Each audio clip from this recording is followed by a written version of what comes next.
지금 이런 상품 같은 경우는 아무리 구매 대행으로 올리고 상품을 업로드 한들 사실상 구매자분들의 선택을 받기는 쉽지가 않은 상황인 거죠. 아마 이것을 하고 안 하고 보시는 셀러분들께서 매출 차이가 굉장히 크게 날 거예요. 특히나 지금 같은 경우는 오픈마켓에서 상품 수를 제한을 두고 계속해서 줄이는 추세가 있기 때문에 상품 하나하나 굉장히 밀도 있는 상품들을 소싱하는 게 중요합니다. 제가 이걸 몰라가지고 한 달 동안 상품 2,000개 올리고도 매출이 200밖에 안 났는데 아마 이거 보시는 분들은 그런 똑같은 일은 절대 겪으시지 않게 좀 해드리겠습니다. 네, 안녕하세요. 윈들리 김 대표입니다. 오늘 아주 특별한 분을 모셨는데요. 중국 구매대행 업계에서 유명한 김투보님을 모셨습니다. 투보님, 간단하게 자기소개 한번 부탁드리겠습니다. 네, 저는 지금 네이버 블로그에서 구매대행 셀러로 활동 중인 김트보십니다. 반갑습니다. 네, 반갑습니다, 대표. 저 지난 영상에서 댓글 보니까 이제 연변 사람 아니냐 댓글이 있던데 네, 토종 한국인입니다. 네. 저 같은 경우는 지금 작년에 이제 중국 구매대행 사업자 한 개로 월 매출이 5천만 원 정도 만든 경험을 바탕으로 많은 분들 좀 대면하고 있는데요. 운이 좋게도 이제 60명 정도 넘는 분들을 월천 셀러로 배출하면서 구매대행 업계에 약간 이제 힘을 실어주고 있는 그런 역할을 한다고 좀 자부심을 느끼고 살고 있습니다. 요즘 유튜브 보면은 엄청 많은 구매대행 영상이 있잖아요. 뭐 어떤 영상은 구매대행의 단점에 대해서만 얘기하기도 하고, 어떤 영상은 너무 좋은 면에 대해서만 얘기하는 것 같기도 하고, 또 어떤 영상은 너무 오래돼서 옛날 얘기를 하는 것 같기도 하고. 그런데 오늘은 어떤 컨텐츠를 좀 기대할 수 있을까요? 네. 저 같은 경우는 일단은 제가 직접 셀러 경험했던 것들, 그리고 제가 또 300명 정도 수강생 만나면서 60명 정도 성과를 냈다 보니까 온라인에서는 어쩌면 들을 수 없을 만한 그런 좀 실전 노하우나 현실적인 얘기들을 좀 가감없이 좀 말씀을 드려보겠습니다. 많은 분들 만나면서 얻은 빅데이터이기 때문에 기대하셔도 좋을 것 같습니다. 혹시 그럼 대표님은 맨 처음에 구매대행을 좀 어떻게 시작하시게 되셨어요? 유튜브 나오시는 분들 아마 다 똑같을 것 같아요. 첫 번째는 그냥 돈을 벌고 싶었습니다. 첫 번째 월급 받아보고 또 제가 집값 오르는 걸 보니까 현실적으로 월급만 모아가지고 20년, 30년 답이 안 나오더라고요. 그러다 보니까 돈을 벌고 싶어가지고 좀 시작했던 게 가장 컸습니다. 아마 작년 2월쯤에 상품을 이제 업로드를 시작을 했습니다. 그런데 결과적으로 2월 한 달 동안 상품을 제 기억에 한 2,000개 정도 올렸는데 매출이 200만 원인가? 그러더라고요. 그래서 그때 약간 되게 현타가 왔었어요. 이거 퇴사 전에 했던 것보다 훨씬 또 열심히 했는데 왜 매출은 반토막이 났을까? 잠 못 자고 되게 좀 힘들어했던 기억이 납니다. 그때는 이제 뭐 월급이나 이런 것도 끊긴 상태인데 매출까지 안 나와서 엄청 더 힘드셨을 것 같아요. 특히나 연고 없는 대로 또 올라오다 보니까 고정비가 정말 셌어요. 그때 이제 구매대행 프로그램이나 혹은 비상주 오피스, 사무실 비용, 이것저것 더해가지고 한 300, 400만 원씩 이렇게 좀 지출이 됐던 것 같습니다. 그렇게 어려운 시기를 겪으시다가 그런 게 좀 언제 극복이 되셨나요? 정확히는 한 3달 차에서 4달 차였던 것 같아요. 주문이 너무 안 들어오니까 업로드 알바를 제가 그때 3분 썼었는데 3분한테 그냥 제가 카톡을 날렸어요. 한 3, 4일 쉬시고 3, 4일 뒤에 다시 제가 연락을 드릴 테니 그때부터 일을 하자. 그래서 3, 4일 동안은 제가 올렸던 물건을 그냥 싹 다 1부터 2,000개까지 하나하나 그냥 다 확인을 하기 시작했어요. 내가 상품명은 어떻게 지었는지, 썸네일은 어떻게 했는지, 상품 가격은 어떻게 설정했는지, 상세 페이지는 또 어떻게 했는지 그런 걸 전부 다 모조리 뒤집어가지고 확인을 하고 4일쯤 뒤에 알바분들 다 모셔가지고 오케이 지금 개선 작업했으니까 다시 해보자 하고 나서는 그 다음 달 매출이 이제 200에서 바로 1,800원까지 뛰었던 걸로 기억합니다. 그때 하셨던 어떤 개선 액션 중에서 제일 기억에 남는 게 있다면 어떤 게 제일 큰 효과였다고 생각하세요? 저 같은 경우는 상품명을 지을 때나 혹은 옵션명을 지을 때 그냥 제 직관적으로 지은 경우가 좀 굉장히 많았어요. 그냥 제가 봤을 때 이 물건은 4명이서 쓸 것 같다. 그러면은 4인용이라는 단어를 넣고 이거 가정용일 것 같은데? 그럼 가정용이라는 단어를 넣고 옵션명을 봐도 번역을 통하다 보니 어색한 부분들이 많았는데 이 정도라면 사람들이 그냥 이해하지 않을까? 하고 대충대충 넘겼던 것들이 많았던 것 같아요.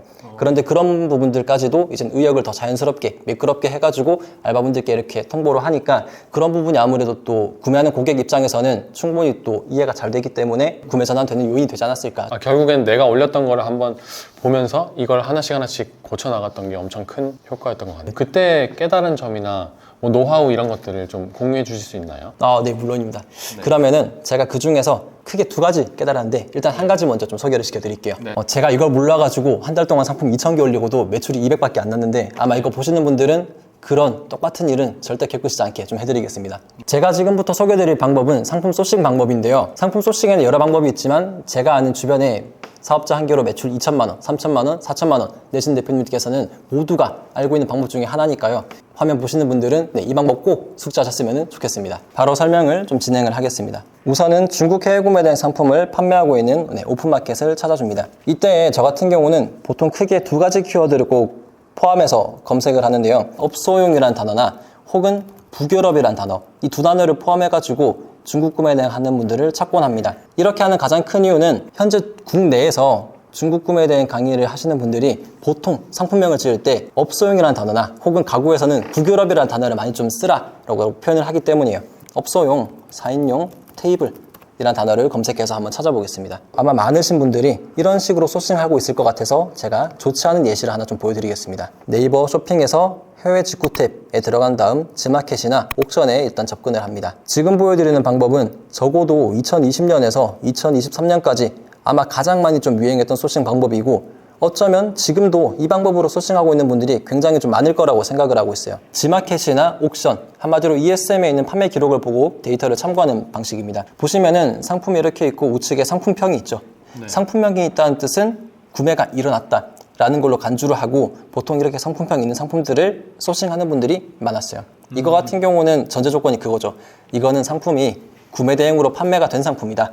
한마디로 누적 데이터에 기인한 방식인데 이런 방식으로 접근하면은 한 가지 좀 맹점이 있어요. 이 상품이 언제 판매가 된 건지에 대해서 알 수가 없기 때문에 이 상품이 지금 사입 시장으로 빠졌는지 혹은 국내에서 브랜드 시장으로 빠졌는지 이런 거에 대해서 추적을 할 수가 없기 때문에 만약 제가 말씀드린 것처럼 사입 시장으로 빠졌거나 브랜드 시장으로 빠지게 된다면은 지금 이런 상품 같은 경우는 아무리 구매 대행으로 올리고 상품을 업로드 한들 사실상 구매자분들의 선택을 받기는 쉽지가 않은 상황인 거죠. 사입 시장이나 뭐 브랜드 시장으로 빠졌다라는 거는 어떤 의미인가요? 이 중국 구매 대행에서 국내 이커머스로 들어가는 흐름은 크게 세 가지 단계라고 보는데 첫 번째는 해외 구매 대행 시장, 그리고 두 번째로는 해외 구매 대행에서 판매가 잘 일어난 그런 상품들을 사입으로 가져오는 그런 단계, 그리고 세 번째로는 사입으로도 판매가 잘 되니까 이걸 본인 브랜드로 또 만드는 단계, 3단계라고 저는 좀 생각을 하고 있어요.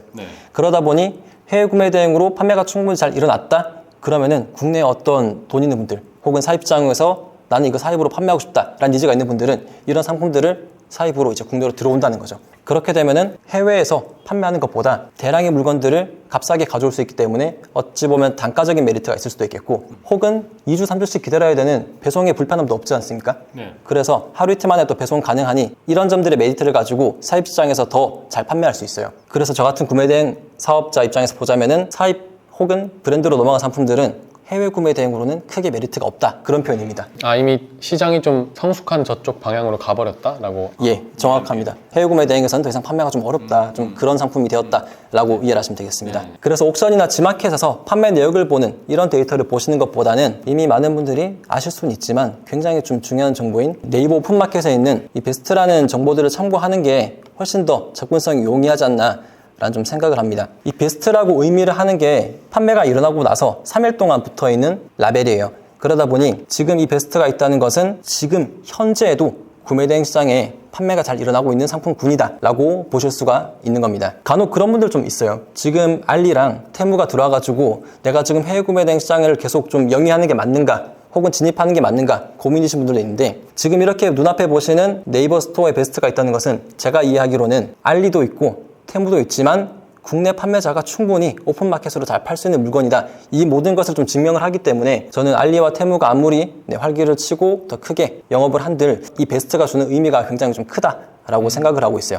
그래서 다른 좀 외부적인 요인을 찾기보다 내가 지금 보고 있는 이런 상품들을 어떻게 더 가공하고 어떻게 더 남들보다 차별을 둘지 좀 그런 부분에서 고민하면은 좋지 않을까 라고 생각을 합니다. 지금은 사입과 브랜드 시장으로 많이 빠진 물건인데 자동차, 세차기 이런 걸 검색하시면은 아래쪽에 보시면은 고압 세척기 하는 이런 물건들 있죠. 자동차 말 그대로 세척할 때 쓰는 건데 3, 4년 전에는 해외 구매 대행으로 굉장히 많이 판매가 됐던 물건이에요. 하지만 현재에는 사입 시장으로도 많이 넘어왔고 국내에 이런 물건들을 가지고 본인 브랜드를 만드는 분들도 굉장히 많습니다. 그래서 스스로 판단하실 때 이 상품이 지금 사입 시장으로 넘어갔을까?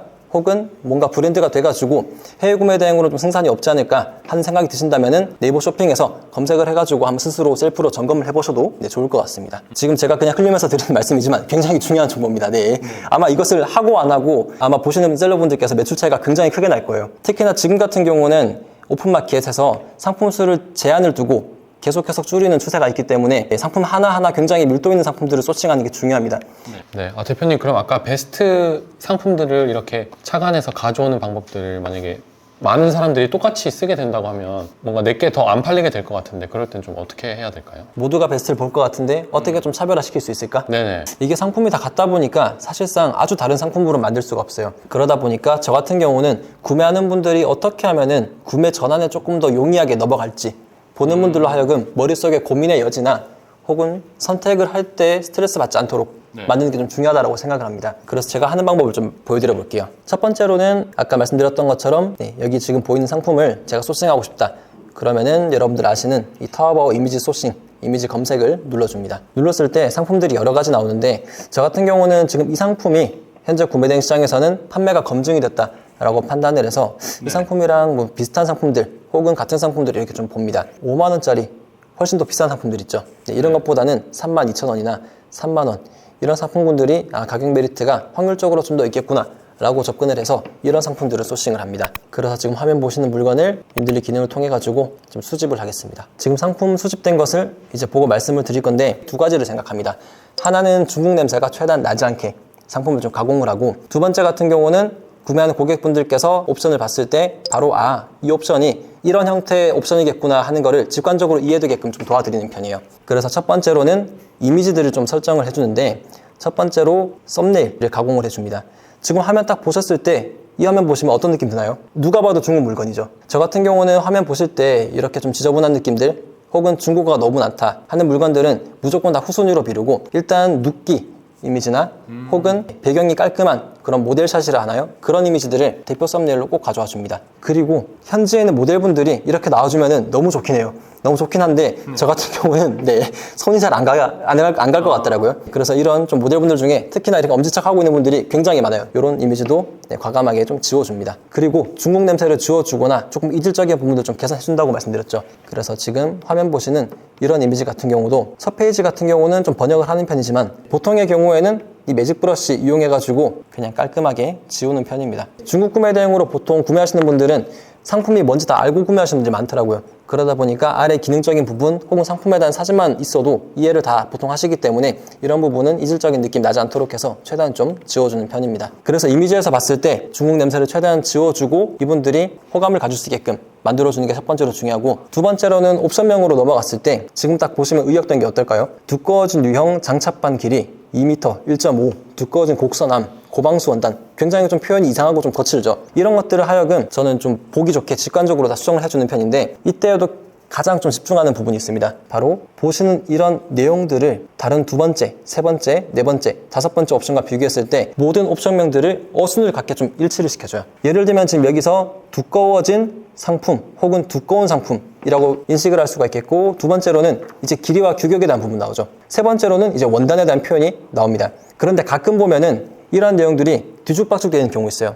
뒤로 갈수록 뭐 길이가 앞으로 온다든지 아니면 원단이 또 앞으로 온다든지 뒤죽박죽 돼 있으면은 구매하는 고객 입장에서는 다른 옵션들과 비교했을 때 머리가 아파지고 저는 손이 좀 안 갈 거라고 생각해요. 그런데 지금 들으시는 대표님도 이건 뭐 당연한 거 아닌가 싶은데, 의외로 이걸 지키지 않거나 그냥 쉽게 대충 업로드하는 분들이 굉장히 많습니다. 그래서 저는 이런 부분만 제대로 좀 확실히 수정을 해줘도 다른 분들과 충분히 차별화가 일어날 수 있다고 좀 생각을 합니다. 그래서 옵션명을 수정하실 때는 상품들을 일단 확인을 하시고 여기서 몇 가지 포인트를 딱 짚으실 수가 있어야 되는데, 지금 제가 일단 눈으로 봤을 때는 두꺼워진 유형이라는 단어가 모두 공통적으로 들어가 있습니다. 두꺼운 타입돼 있지만은 대략 눈치로 아실 수 있겠죠? 같은 의미. 그리고 뒤쪽에 보시면은 고방수 원단이라는 표현이 있지만 뒤쪽 보면 또 방수성이 뛰어난 원단 돼 있죠. 그래서 이런 부분은 공통된 표현으로 다 맞춰주시면 되겠고, 각 옵션마다 봤을 때 규격이 다른 게 차이가 되겠구나 라고 이해를 하시고 이걸 중점적으로 수정하시면 되겠어요. 그래서 저 같은 경우는 AI 옵션명 다듬기 이 기능을 굉장히 좀 추천을 드리는데, 특히나 알바분들 뽑으셔가지고 운영하는 분들은 괜찮지만 1인 셀러분들 같은 경우는 이걸 다 손으로 수정하기가 힘들잖아요. 그렇기 때문에 혼자 하시는 분들은 이 기능을 사용하는 거를 전 적극적으로 좀 추천을 드립니다. 이렇게 수정을 눌렀더니 말씀드린 것처럼 두꺼운 그리고 규격 나와 있죠. 여기서 1.5m 같은 경우는 보셨을 때 가로 길이와 세로 길이입니다. 그리고 끝에 신축성 되어 있는데 아까 같은 경우는 의미가 뭐였죠? 고방수 원단이었죠. 그러면은 플러스 고방수 원단으로 할 건데, 여기서 똑같은 단어를 한꺼번에 치환해주기 위해서는 여기서 신축성이라는 단어를 고방수 원단으로 수정을 해보겠습니다. 그럼 눈으로 보셨을 때 두껍다는 그 재질 느낌, 그리고 규격, 그리고 고방수원단이라는 표현이 나왔죠. 그리고 보시기 쉽게 앞에 순번도 저 같은 경우는 이런 식으로 붙여드리는 편이에요. 그래서 이런 식으로 눈으로 봤을 때 직관적으로 이해가 되게 옵션명을 수정해 주시면 되겠습니다. 오늘 대표님께서 사업을 하면서 직접 겪었던 그런 노하우나 정보들을 좀 많이 알려주셔서 실제 영상 보신 분들이 많이 도움이 될 것 같아요. 근데 영상 보신 분들이 막상 이 영상을 보고 바로 실행을 하려다 보면은 또 막히는 것들이 있을 것 같거든요. 그렇죠. 아마 하시는 분들 중에서도 조금 헤매고 계신 분들도 있을 것 같아요. 그러면 그냥 어려움 겪는 분들 이렇게 신청서 작성하면 투모님이 직접 가셔가지고 멱살 캐리 하듯이 그분들을 매출을 진짜 끌어올려 주시는 겁니다. 그런 컨텐츠 좀 어떠세요? 제가요? 만약 그런 거를 신청하고 싶다라고 하면 뭐 어떤 분들이 좀 신청하면 도움이 많이 될 수 있을까요? 자기 환경에서 최대한 나는 그래도 이만큼 해봤어 하는 좀 열심히 했었던 분들, 그렇게 하셨던 분들이 좀 좋지 않을까 싶습니다. 내가 이만큼까지 해봤는데 안 됐다, 지금 난 도저히 방법이 없다, 이제 더 이상. 한마디로 이제 자기가 봤을 때 극한의 노력까지 다 하신 분들, 그런 분들이 좋을 것 같아요. 지금 구매대행 사업을 하면서 어려움이 있으시거나 아니면 매출이 너무 안 올라서 고민 있으신 분들 고정 댓글에 신청서 남겨주시면 트보님이랑 부미사 팀에서 검토해서 직접 찾아가도록 하겠습니다. 많은 신청 부탁드리겠습니다. 지금까지 영상 봐주셔서 감사합니다. 감사합니다. 감사합니다.